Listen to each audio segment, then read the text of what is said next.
السلام علیکم، آپ دیکھ رہے ہیں کے نیوز ایچ ڈی. میں ہوں حارث علی شاہ گیلانی. چلتے ہیں آج کی اہم خبروں کی طرف.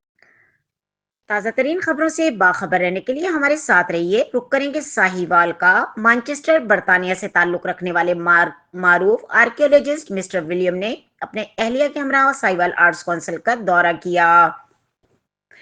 انہوں نے آرٹس کونسل میں موجود کلچر کارنر اور ڈسپلے کیے گئے مختلف فن پاروں میں خصوصی دلچسپی لیتے ہوئے کہا کہ پاکستان ثقافتی اعتبار سے بہت خوبصورت ملک ہے اور یہاں کے فنکار اور دستکار قیمتی اثاثہ ہیں.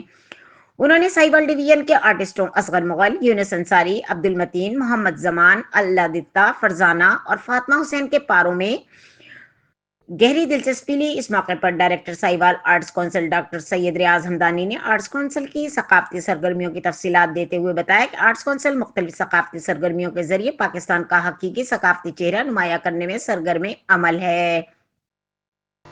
انہوں نے مزید کہا کہ پنجاب کی ثقافت بہترین تہذیبی رنگوں سے مزین ہے اور ہڑپہ ہماری ثقافتی پہچان اور قیمتی ورثہ ہے. آرکیالوجسٹ مسٹر ولیم نے کہا کہ آرٹس کونسل کی ثقافتی رنگوں کو ڈیجیٹلائز کرتے ہوئے اس عالمی سطح پر اجاگر کرنے کی ضرورت ہے. انہوں نے پنجاب کلچر ڈے کی تقریبات کو سراہتے ہوئے اہل پنجاب کو اس مخصوص ثقافتی دن کی پیشگی مبارکباد دی.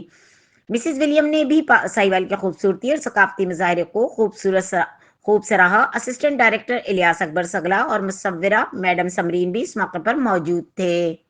Today at the Arts Council of Saahiwal, my husband and I, and we've been given a wonderful tour of the cultural paintings here and of the wonderful string work. There's pottery, art, so it's a nice mixture drawn together in one place. And it's been very good, very interesting to be here, and both have learnt a lot today. Thank you.